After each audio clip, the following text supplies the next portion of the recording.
making that mistake and ruining it for everybody.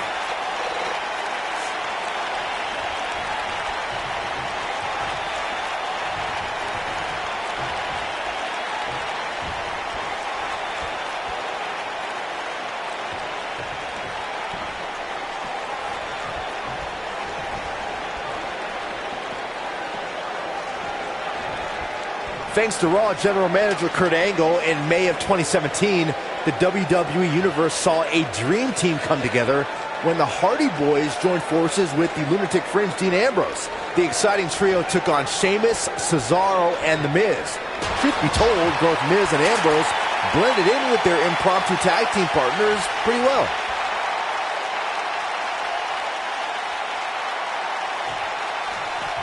Byron, we always make a point to talk about continuity amongst team members.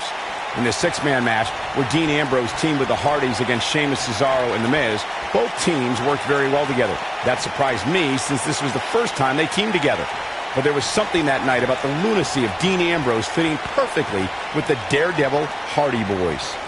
I've got to say, I had goosebumps for a week after the Hardy Boys returned to WWE at 2017's WrestleMania. During that six-man on Raw, Team Extreme formed an effective trio with that lunatic Dean Ambrose. After a twist of fate from Matt Hardy, Jeff crushed The Miz with a swanton bomb, and that was all she wrote.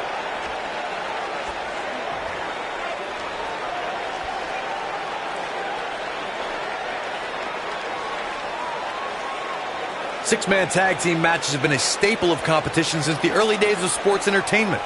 Two teams of three compete against one another under traditional tag team rules. Stipulations can be added like no disqualification, 2 out of 3 falls, elimination, falls count anywhere, or whatever else someone could think of. Matches can also be held in a caged environment.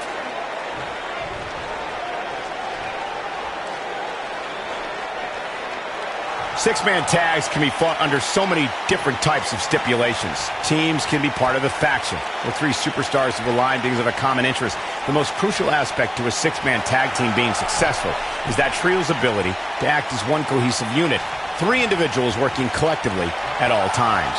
So much can take place during a six-man tag match. Regardless of what type of match the teams of 3 are competing in, the members of that team must be on the same page. Oftentimes, the teams who have the best continuity are the most successful. When a superstar is in a six-man match, one of the most important things to remember is knowing when to tag out and get the fresh member of your team in the ring. We've talked about continuity many times on this program, but it's more than that. You don't want to try to do too much when you have other members of your team out there.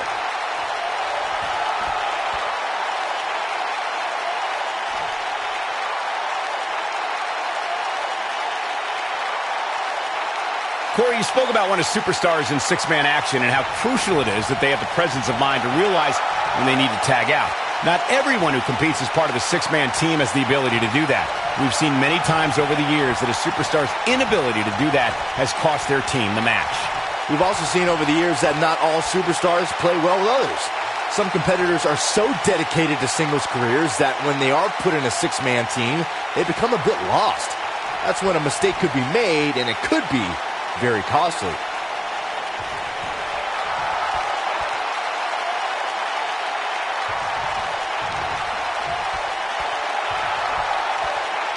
In 2016, the New Day found themselves in the middle of a sick and twisted rivalry with the Wyatt family.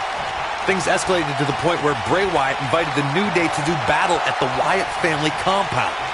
New Day accepted, but what followed was something no one expected or will ever be able to forget.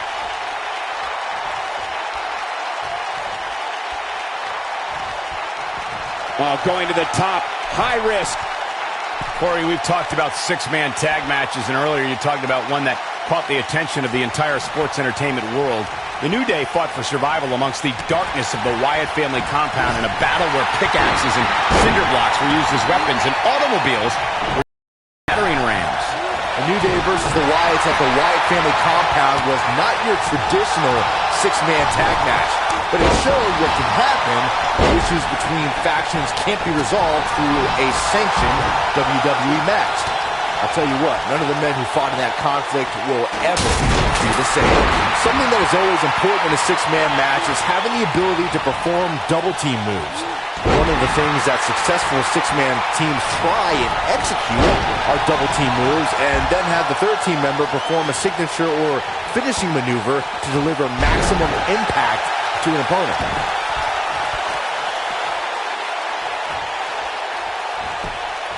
Teamwork is always paramount in a six-man tag match. Superstars want to be able to have a level of teamwork where two members of the trio perform a double team move, and the third member follows that up with a move so their opponent is really down for the count. The key is to deliver the maximum amount of punishment to your opponent in the least amount of time.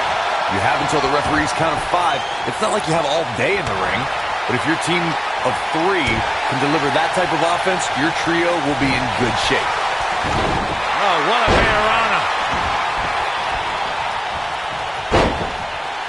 Ooh!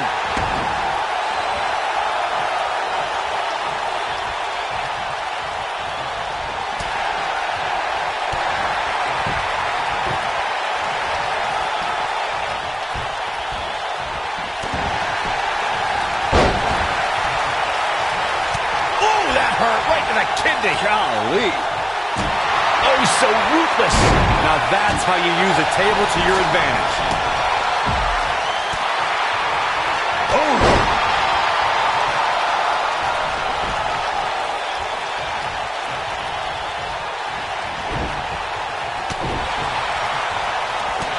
Down to the floor.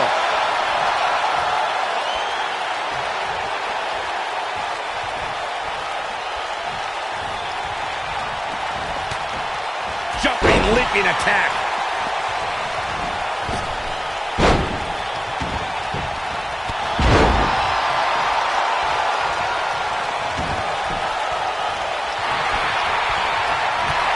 Picture-perfect drop kick. Also by Charles Schultz. I hate you.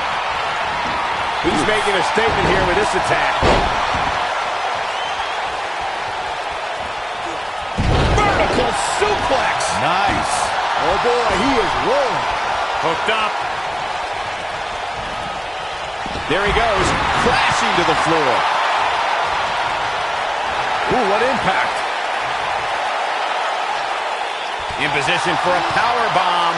And that's not a good place to be, Cole. Several different ways this can end. And all of them involve pain. Look out! That's not what he had planned. I would hope not, Michael. Ring rattling.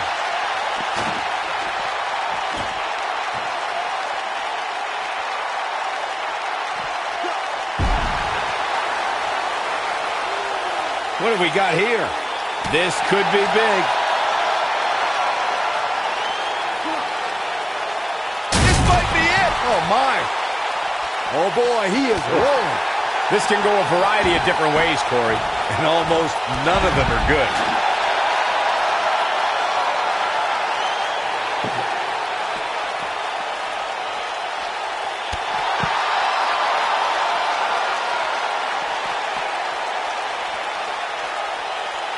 Got the reversal.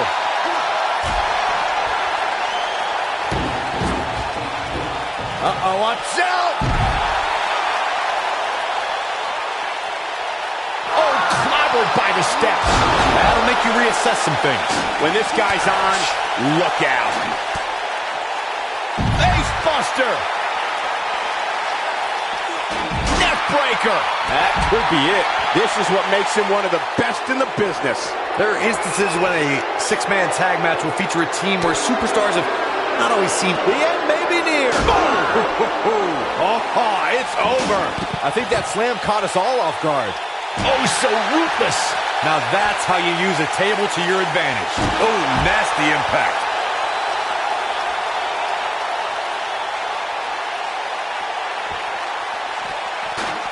Corey, earlier you talked about what needs to happen when members of a six-man team have differences or had differences in the past. If the team can't find a way to get on the same page, they will not last very long. Someone on the team has to step up and make sure for at least that match, everyone on the team can work together. That's easier said than done. Just because superstars might be favorites of the WWE Universe or have a common enemy, that doesn't mean they'll get along. It also doesn't mean that any past issues will magically go away. In this business, people have long memories, so if someone sees an issue on their team, they need to resolve it right away. Over time, there have been various types of six-man teams that have been successful. There are family trios like the Guerreros, the Grahams, the Andersons, and the Von Erichs. There have been members of factions who have also produced tremendous six-man teams like the Fabulous Freebirds, the Four Horsemen, the NWO, and D-Generation X. Boom, what impact! Byron, you mentioned some families and groups that created incredible six-man teams. Talking more about factions, don't forget about the likes of the Hart Foundation, Evolution, the Wyatt family. Here we go a second time. Looking for the win. You gotta believe this one's over. And there it is, boys.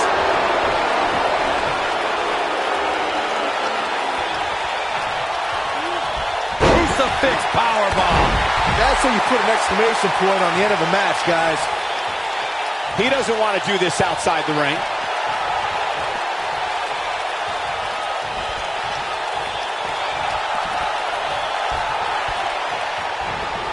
Here it comes, Michael. Byron, you should try this once. Nailed it. Game, set, match. This one is over. Did you see the impact on that? Wow.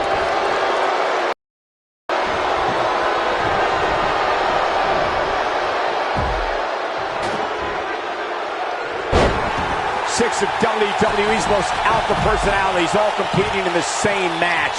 There's a good chance this one ends deteriorating soon. Oh, so ruthless. Now that's how you use a table to your advantage.